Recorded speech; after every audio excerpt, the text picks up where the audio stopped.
પાણી પીવું હોય તો એમ ફ્રીજ ખોલવાની ટેવ વહી ગઈ છે. ખાલી રિપેર કરાવવાનું હતું તોય ભેગું નહોતું થતું. 6 વર્ષ આ ફ્રીજને થયા છે પણ કાંઈ નહોતું થયું. બધાય મિત્રોને પહેલાં તો હર મહાદેવ. તો કેમ છો? મોજમાં નો તો મોજમાં આવ્યો કારણ કે આપણો વ્લોગ સ્ટાર્ટ થઈ ગયો છે. અને આ છે ને થોડુંક વીકનેસ જેવું લાગે છે કારણ કે કાલ વધારે ઉજાગરો થઈ ગયો. ફઈને ઘરે ગયા હતા ને એને કારણે મોડા આવ્યા. પછી મોડે સુધી હું એડિટ કરતો ને એટલે ઊંઘ પૂરી થઈ ને પાછું સવારમાં ઓફિસ જવાનું એના કારણે આંખમાં ઊંઘ છે. મમ્મી અત્યારે સુઈ ગયો ને ડાયરેક્ટ જાગું કાઢી.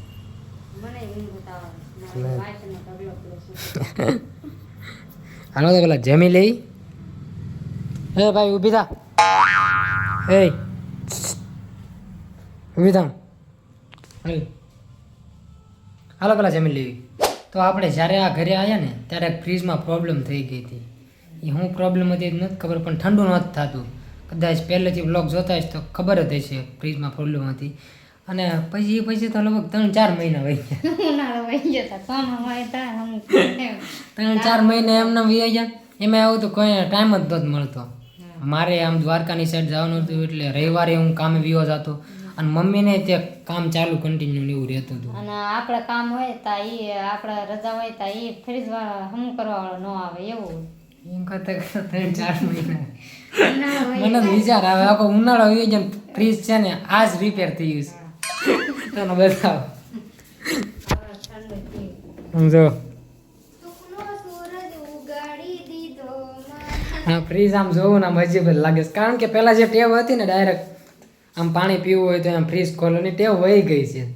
આજ મમ્મીએ છાશ અંદર ફ્રીજમાં કાઢી નાખીને હું ઘડીક તો વિચારમાં પડી ગયો.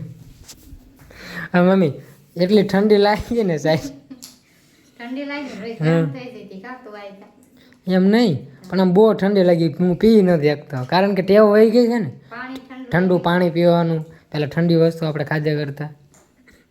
હવે ધીમે ધીમે પાછા રાગે પડશું ઠંડી વસ્તુમાં. વિચાર આવે એ પછી 3-4 મહિના બહુ મોટી વાત કહેવાય. એ તે ફ્રીજમાં ખાલી રિપેર કરાવવાનું હતું તોય ભેગું નહોતું થતું. ટાઈમ નહોતો મળતો. આપણે ટાઈમ હોય તો હમું કરવા વાળો ન આવે એ ચેક બહાર ગયો. એમાં પાછા આ ફ્રીજ લઈને તો બધા જવાય નહીં દુકાને કે રિપેર કરી ગયો. એ ભાઈને અહીં બોલાવવો પડે ને કે અહીંયા રિપેર કરી આવીને કરી જાવ એમ.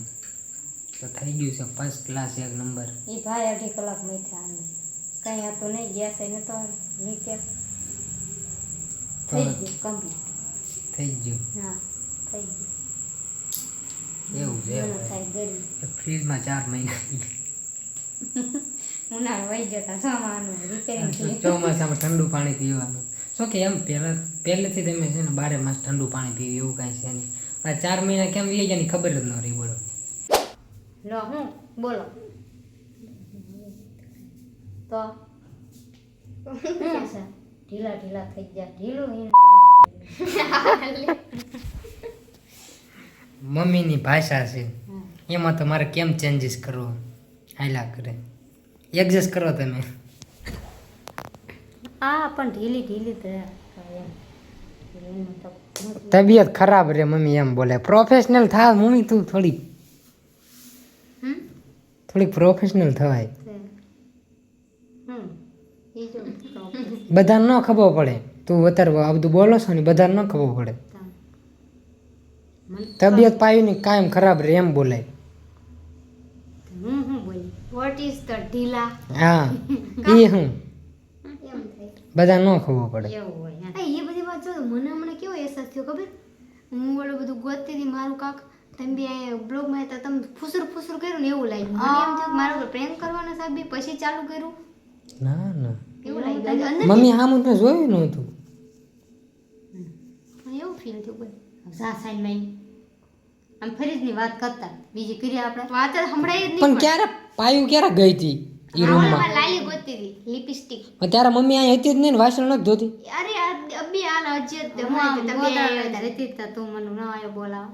તારે નહીં અત્યારનું કંઈક કહે છે. અત્યારે ત્યાં હું અહીં ગઈ ત્યારે હું ગોતવા ને તમે બે આપણે વાત જ નથી કરી. આપણે નો કરે તો વાંધો ને ખાલી મને એવું લાગ્યું કહું. એ તો વ્લોગમાં હું એકલો બોલતો હતો. હા એ બોલતો હતો ને હું એમ કઈ ટૂંકમાં બીક છે, બીક તો હોય જ પડે થોડી ઘણી. ક્યારે ક્યારે પ્રેન્ક થઈ જાય એમ. મમ્મી આ ફ્રીજના આપણે કેટલા વર્ષો થયા? 5-6 વર્ષ બેસી બોલો 6 વર્ષ આ ફ્રીજને થયા છે પણ કાંઈ નહોતું થયું. આ એક જ પ્રોબ્લેમ પહેલી વાર આવી ગઈ 5 પૂરા કમ્પ્લીટ થયા અને સરખું બે રનિંગ. હા હાલો તો ભાઈ 5 વર્ષ આ ફ્રીજને થયા ને એક વાર એ પ્રોબ્લેમ થઈ બાકી તો કાંઈ કોઈ થયું નથી. અને હજુ જો સાચવણી જો મારી મમ્મીની આમ હજુ ક્યાં આમ લીટો નથી પડવા દીધો. આ ફ્રીજ જ્યારે ખરાબ થયું હતું ને ત્યારે મારા મમ્મીને કીધું હતું કે આ ફ્રીજ વેચી દઈએ. આમ તે 5 વર્ષ વહી ગયા અને આપણે નવું લઈ લઈએ એમ. કારણ કે ના એ કે ફ્રીજ તો જોઈએ કે કન્ડિશન જોઈ કે એક નંબર છે તો એ કે નવું હું કામ લેવું આપણે ખાલી ખોટું. જૂનું ઓલ્ડ ઇઝ ગોલ્ડ. અત્યારે આવે ને એટલા 15,000 ન આવે ખરીદનો ભાવ કેટલો છે જાણ્યા છે તો? હવે હું કામ જાણું, હવે થઈ તો ગયું રેડી. 3,000 ખર્ચો થઈ ગયો. તો કાલ પેપ્સી લઈ આવજો મમ્મી. ખર્ચો તો થાય જ તે 3,000 થયો. એમ નામ થોડુંક થાય. કાલ પેપ્સી લઈ આવજો. અંદર કાંઈ હતો નહીં બોલ. હવે ચોમાસામાં પેપ્સી ન ખવાય હવે. તો હવેથી ચાલુ થાય આ બધું ઓકે લે. એવું હું નથી ખવડાવી કોઈ. મમ્મી મજા આવે લે. હું ખાવ તો ઠીક લાગે ભાઈ, તારે હાવ ન ખવાય. હું તો એ કઈ સારું ન લાવું. મને માંદા પડાય મજા જ ન આવે. પછી ખાઈ માંદા પડાય તો ગળા બળા ખરાબ થઈ ગયા હોય તો હે કઈ ન થાય. હું ક્યાં માંદો પડું? મને ક્યાં કરે કે ગમે એના ગળા ખરાબ થઈ જાય એવું થોડું ન થાય. મારા ગળું ખરાબ થયું હોય ને કોઈને ખબર ન પડે. હા ન પડે તરત બળબા કાઢવાનું. આમાં કાંઈ ચેન્જીસ નહીં થાય. મમ્મીની ભાષા મમ્મીની ઈ જ ભાષા રહે, તમે એડજસ્ટ કર્યા કરજો. બળબા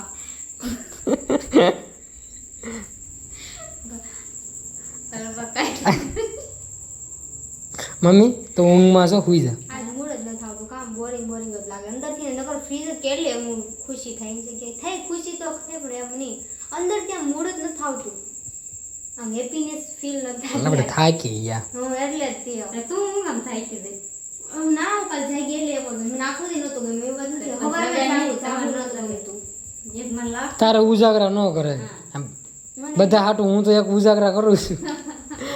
મને વીકનેસ આવે. હા બહુ વીકનેસ આવી જાય. મને એમ થાય છે બહુ ઊંઘ આવે છે. ઓફિસથી આવે ને ડાયરેક્ટ એમ થઈ ગયું હુઈ જાવ. ને લાગતું તો દેખાતું તો આંખમાં ઊંઘ છે.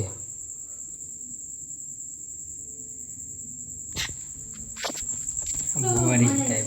ભંગામાં પાવ અહીં ફ્રીજમાં આવે છે ને અમે આપણે યુનિક વસ્તુ રાખશું. હા હવે હું ડાયરેક્ટ બધું લેતા હોય બરોબર મમ્મી. પેલા બીક હતી કે હવે ફ્રીજ ખરાબ છે એટલે વસ્તુ સારી ન રહે. હવે બેસતું જ નતું કેટલો દિવસ ટમેટો કેચઅપ ને જો આ બધું ખોટું થાય યાર. આ એક ખોટું થાય. આનું વસ્તુ બધું વાગડી ગયું તડકાનું. હવે આ મને ન ગમે યાર. એનું એ વસ્તુ અહીં રહેવી જ ન પડે. એ બધું આ બોટલ દૂધ ને આવું બધું વગેરે વગેરે ઠીક છે પણ આ બધી વસ્તુ ન. ન્યુ બોટલ લાવીશ. બોટલ નહીં આ તારી લાલી લિપસ્ટિક બધું પછી બહાર રાખજો. ફ્રીજ એટલે રિપેર નથી કર્યું. પહેલેથી જ અંદર હોય છે પૂછ. એ બગડેલું તો એટલે નતો મૂક્યું. પછી એક તો એકાદું મેકાય એટલું બધું ન ભરી રાખે. બધું હોય એ ફ્રીજ છે કે પછી મેકઅપ અલમારી? ઓનલી ફોર લિપસ્ટિક હે. તો એમાં ન રખાય ફ્રીજમાં. જેલ ના એવું તો ક્યાં અત્યાર સુધી તો કોઈ ના નથી પાડી. મારું જેલ ને એવું થાય ને ખબર. આમ પડ્યું પડ્યું. એ વાગડી ગયું ન હોય પણ મમ્મી હું ક્યાં માથામાં જેલ નાખું છું હવે? પેલા નાખતો હેરસ્ટાઈલ જ ચેન્જ ન કરી નાખી તો નહીં ના તો જેલની શું જરૂર પડે? મારે આમ ચોંટાડો બોલ તો કાનમાં પસાર થઈ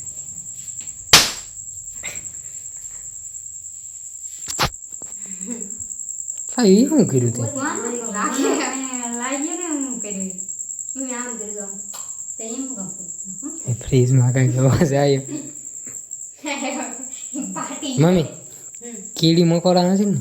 ના કાંઈક છે ને? આ તો ડેડ પાર્ટી ડેડ કોફ.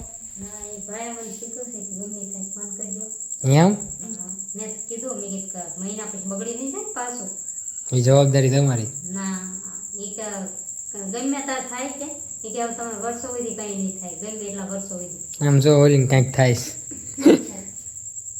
એમ કીધું મેં પૂછ્યું તો મેં કીધું હાલ સોડા પીવી. હવે આપણે કેમ કરવાનું, સોડા બધું આમ એક્સ્ટ્રા લાવી નાખવાનું, ફ્રીજમાં મેકી દેવાનું. આ ઘડીએ ઘડીએ દુકાન એક એક વસ્તુ આટું જવાનું થોડુંક કેવર આવે. આગું હોય તો લાવીને મુકાય. આ ગોને તો જવાનું કરીને ઘરની બહાર એ મજા ન આવે. હાલવાનું જ કરીને તોય લાવી દે જાય ને જાને સાનો ચાલ ને બહુ ડાય. ભાઈ જામ ગરમી થાય મને સોડા હું આમ પીવીશ પણ કેટલા દિવસ પીધી નથી સોડા મમ્મી. મન કે ને મન અહીંયા તો હોય ને. અહીંયા તો એવું કેવું ઈ મન ક્યાં નહીં કરવાનું, એવું મજા જ આવે આમ. મને મનાઈ લેવા ઘડીક તો મજા આવે ને, મને મનાઈ લેવા છે. બરોબર. અત્યારે કેમ આપણે એમ કહીએ કે નથી ઓકે લાગતું તો નો જ લાગે એમ કેવું પડે. નાના ઓકે જ છે તો ઓકે તો લાગે. લાગે હું કેમ કાયમ ઓકે તો હું કોઈ દી મારી પડી છું ગીતાબેન હાલો હાલો. ગીતાબેન હવે ફાંકા મારવાનું ચાલુ કરી.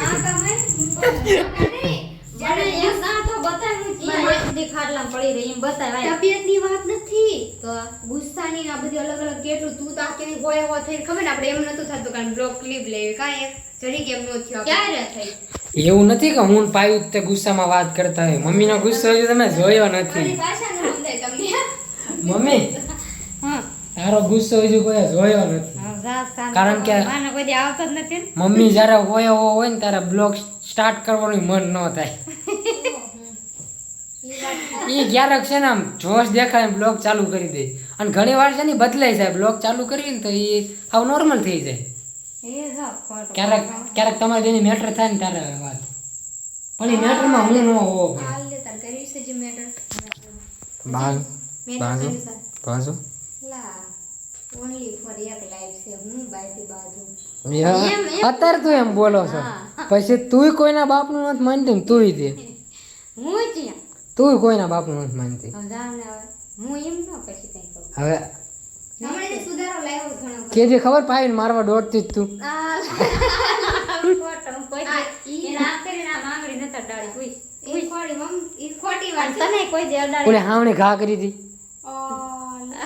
હા તો હોય કોકના આમ તો મને શું બતાવો હા ઈ વાત ખોટી છે હો. ગમે એટલો ઝઘડો થાય ગમે ઈ થાય અમારી વચ્ચે બાકી ઈ નું આવો અત્યાર સુધીમાં કોઈ દી એને મને એક કામ આમય નથી કર્યું.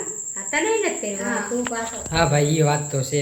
અમે આવડા મોટા થયા ને ત્યાં સુધી મમ્મીએ ક્યારે છે ને અમને હાથ નથી ઉપાડ્યો અમારી બે ઉપર. ઉપાડવાનું એ વાત તો છે. પ્રેમથી સમજાય હંમેશા. છોકરા મારતો હોય તોય ન મન ગમે મમ્મી પણ આમ ડોળો એવો કાઢે ને બીક લાગે. પણ અમે આમાં હાથ ઉપાડવાની દૂરની વાત છે. એ અગાઉ જ બીવરાવી દે શાંતિથી.